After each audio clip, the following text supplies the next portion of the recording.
Hi. One of the fundamental things that you can do with computers is manipulate data efficiently, right? There's no point in just doing things one at a time manually and having to write one line of code for each piece of data you want to manipulate. You might as well do it by hand.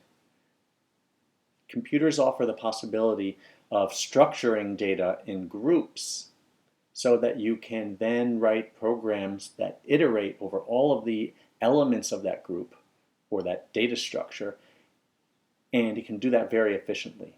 Not only does the computer work quickly, of course, but you can also write the code to iterate over all of the elements of a list or a data structure, and that data structure can be quite large, millions or billions of items. So we're going to introduce our first data structure, which is a list. Now, first of all, the term data structure is just a general computer science word, which means a mechanism for organizing data so that it can be used or processed efficiently. And the simplest kind of data structure is a list. Well, a list is just a sequence of items that you can then process.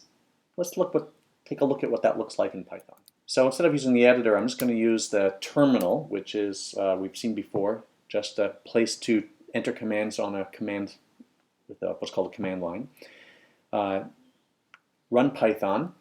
And you've seen before, we can make variables, maybe fly1, give it a name, buggy, fly2 equals speedy, and fly3 equal loopy. So now I've got three flies, fly1, fly2, and fly3. But if I wanted to do anything with them, well, I would have to do something to fly1, and then do something to fly2, and then do something to fly3. It would be a lot more efficient if I had a data structure which could list all of the flies. In fact, I can do that in Python by making a variable called flies. And instead of assigning a variable to a single fly name, I'm going to make a list. And the way we do that in Python is with the square brackets. If I just use two square brackets, that makes an empty list. But I can actually put things inside that list separated by commas. So I can make a list of flies like this, buggy, speedy, and loopy, separated by commas, inside square brackets. And now, flies is a variable that contains that list. Well, what can we do with the list? To start, we can access the elements of the list, and we do that by using the square brackets again with what is called an index. And an index in a list tells us which element of the list we want. We just put in a number, which is the index.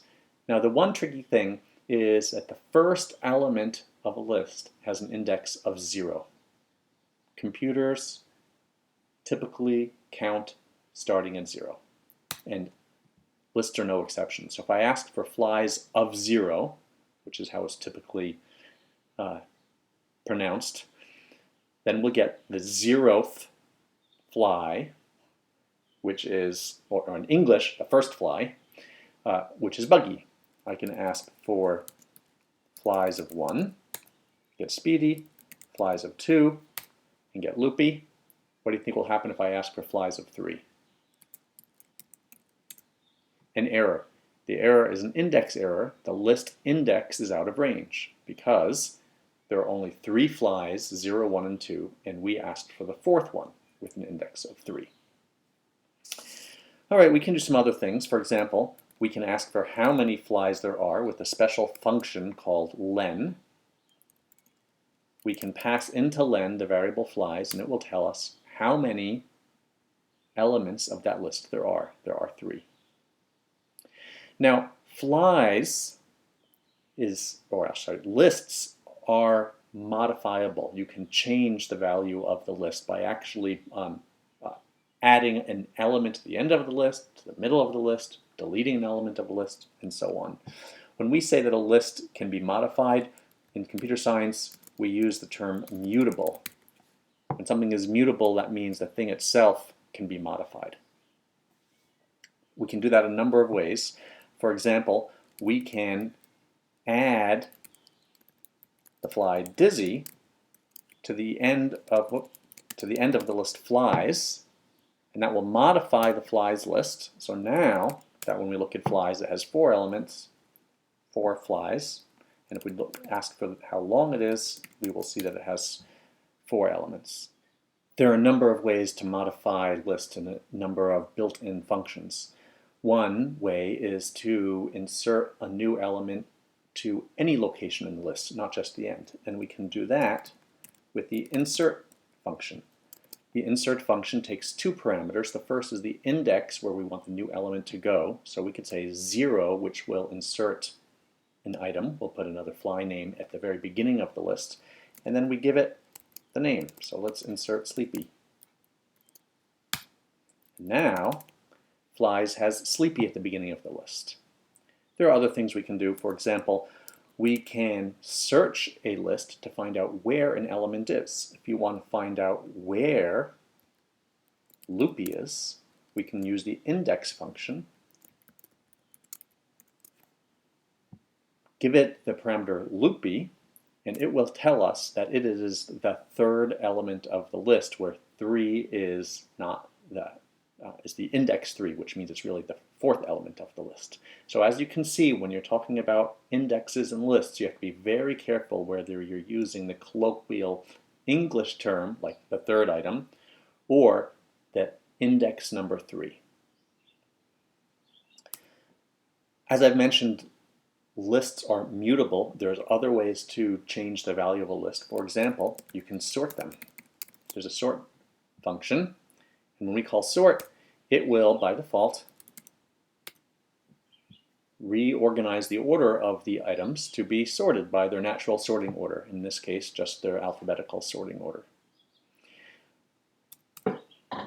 One other thing you can do with lists is to concatenate them. Just like with strings, you can take one list and join it with another list to make a new one. So for example, we can make a set of bugs, which is a list of, say, Smarty and Busy. So now we have 2 lists, flies and bugs. And we can combine them to create a new list. Let's call it creatures, which is flies plus bugs. Now this is a little bit tricky because the plus symbol in Python is overloaded.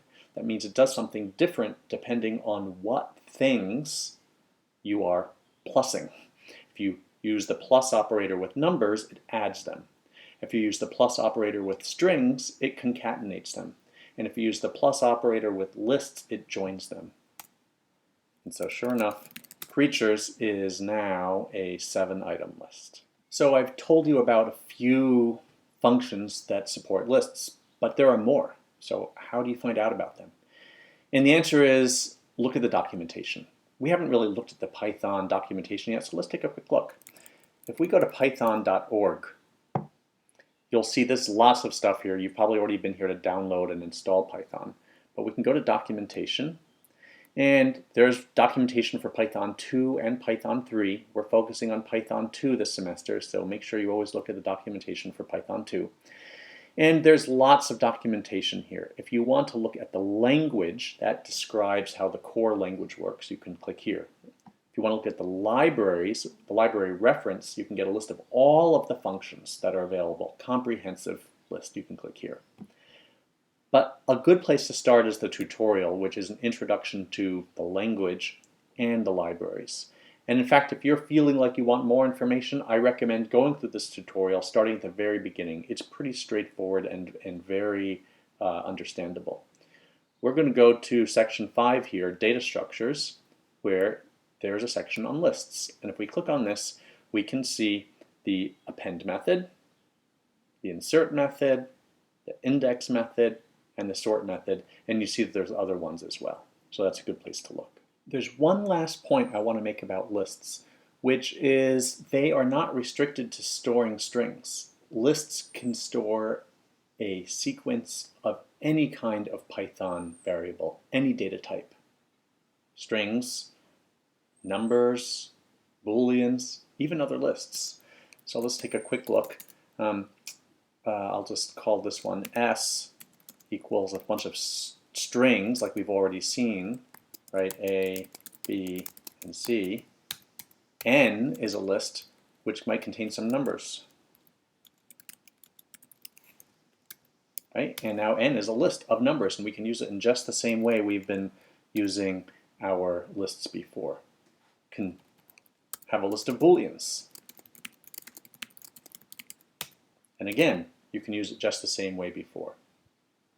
And you can even combine a list to have anything you want. It can have a string, a number, and a boolean.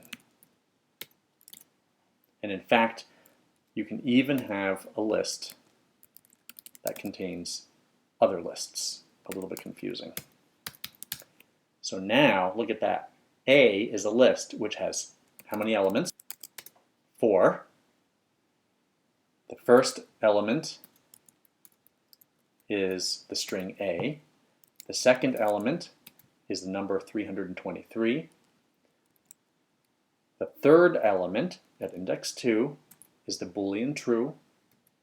And the last element at index 3 is the list which contains the strings A, B, and C.